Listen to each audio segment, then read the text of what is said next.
signature invasion comes to the Nazi-occupied islands of Vaagso and Maaloy off the Norwegian coast. Once again, the Royal Navy ups anchor for another brilliantly executed expedition, officially described as a small-scale raid. As the Armada set sail, naval and military commanders check their operational plans on a model relief map. This is the preface to a 6-hour battle to be carried out by the 3 services in perfect coordination. The military activities being undertaken by commandos. One outstanding figure is Major Churchill, the Mad Major they call him, who piped the men over and again played his pipes in the heat of battle.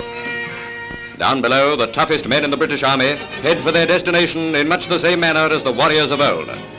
In their dimly lit quarters, men prime the grenades, gripping their daggers like a Captain Kidd or Long John Silver. Overhead fly the planes of the RAF, setting forth on their primary task. Men of the Navy and commandos lay great emphasis on the indispensable part taken by the Air Force. Bomber, fighter, and coastal commands sent Hamptons, Blenheims, and Beaufighters in relays. One of the objects of the raid was to intercept supplies going to the German armies engaged with the Russians in the north. A speck on the map, but an important one.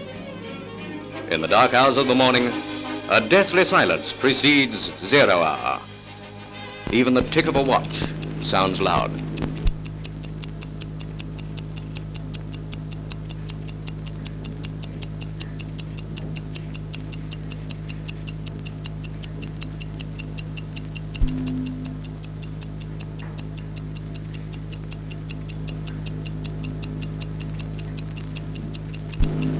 Attack!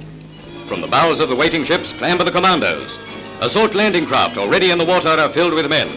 2 landings will be made on the snow-clad islands of Maaloy and Vaagso. By now the German garrison is aware of danger. Up go their very lights, probing the darkness to see the dim outline of our invading force. Then with a firepower of nearly 50 shells a minute, every gun on our warships opens up in a furious broadside. All hell is let loose as the coastal batteries are smashed into pulp.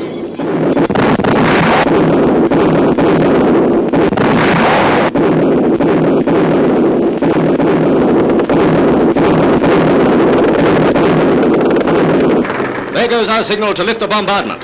Everything is ready for the actual landing. Our aircraft have laid a very effective smoke screen and dropped incendiaries over a wide area of Vaagso and the nearby island of Maaloy. Under cover of the smoke, assault landing craft, ALCs to the commandos, approach the rocky shore. With the troops go a picked body of British newsreel and official cameramen, risking everything to bring you a faithful record of the raid. The main landing is at the little town of South Vaagso.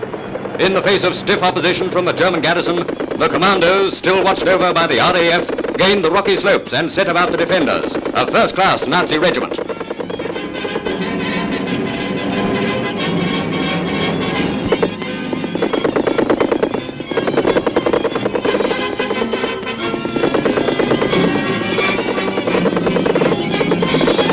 Cameramen keep in close touch with the troops as they come nearer to the Germans.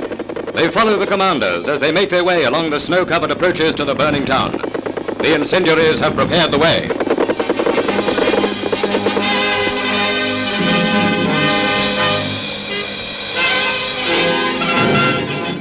Hastily established headquarters keep in touch by radio with the forward troops engaged in the attack. Meanwhile, a destroyer proceeds up the fjord to deal with enemy shipping. The Germans begin defending from house to house, which means that we have to engage them in that most deadly form of warfare, street fighting. Barricading themselves in houses, many Germans are burned to death.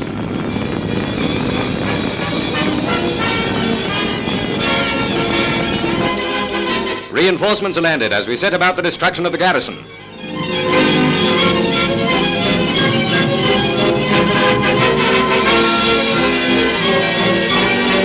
The center of the town echoes to the whine of snipers' bullets and the roar and crackle of flames. By this time, every German on Maaloy had been either killed or captured.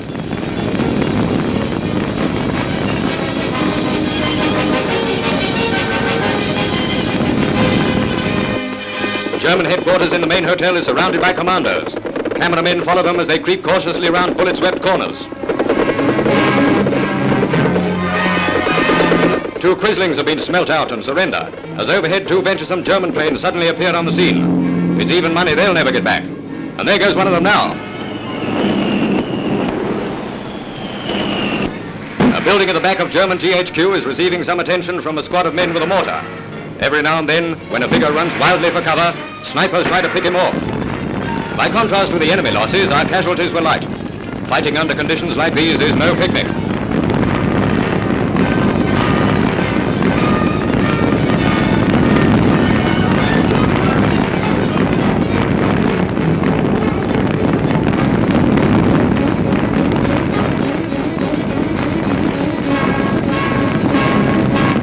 Shooting pictures was forbidden by the Nazis, so they shot the Nazis and we went on shooting pictures.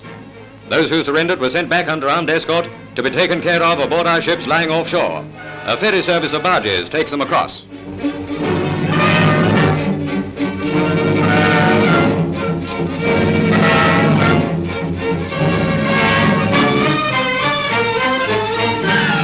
One of the factories which have been worked by the Germans has its safe blown open and the contents brought away. Local quislings, made to do something charitable for once in their miserable lives, are ordered to carry their own wounded. 9 of them were brought off, in addition to the German commander of the garrison, who also came away on a stretcher.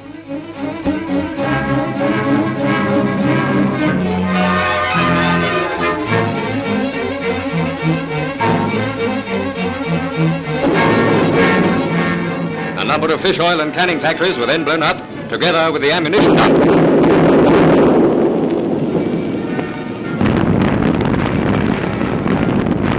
Lumps of burning debris are flung clear over into the town. Exploding small arms ammunition adding to the general turmoil as the now successful raid reaches its climax. As we came, so we departed. With perfect timing, the assault landing craft are ready, waiting to re-embark the commandos. It's been a hard day's work, but Vaagso and Maaloy will no longer be of any use to the Germans. Gone are its factories, radio station, and entire German and Quisling population, thanks to the Army, the Navy, and the Air Force.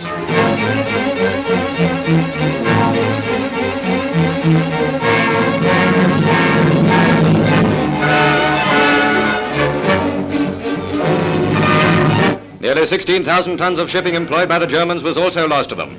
It was a magnificent curtain raiser to the new 3-day attack on the Lofoten Islands, which followed soon after. Yes, big men, you've had a busy day.